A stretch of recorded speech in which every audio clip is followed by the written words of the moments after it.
Welcome viewers, প্রতিদিনের মতো আজও চলে এসেছি আমার লাঞ্চের থালি নিয়ে। আজকে লাঞ্চে নিয়েছি ভেটকি পোলাও আর নিয়েছি পেঁয়াজ ও টমেটো স্যালাড হিসেবে। প্রথমে ভেটকি মাছগুলোকে ছোটো ছোটো টুকরো করে কেটে ভালো করে ধুয়ে ওর মধ্যে নুন, হলুদ ও লঙ্কার গুঁড়ো মাখিয়ে আর একটু লেবুর রস মাখিয়ে কিছুক্ষণ রেখে দিয়েছি।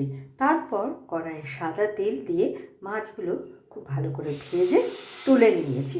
তারপর ওই কড়াইয়ে খানিকটা সাদা তেল ও ঘি অ্যাড করেছি।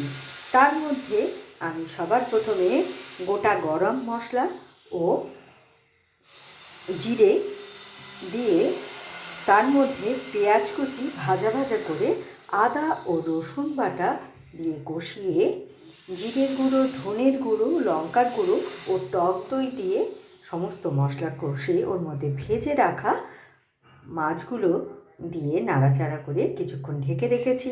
তারপর আগে থেকে তৈরি করা ভাতটা দিয়ে তার উপরে কাঁচা লঙ্কা, বিরিয়ানি মশলা ও আরও কিছুটা ঘি দিয়ে দমে 15 মিনিট রেখে আমি এটা তৈরি করেছি। তার সাথে খাওয়ার জন্যে নিয়েছি ভেটকি মাছের কালিয়া। মাছগুলোকে ভেজে তুলে নিয়ে আদা, পেঁয়াজ, রসুন, টমেটো বাটা দিয়ে আমি এটা রান্না করেছি।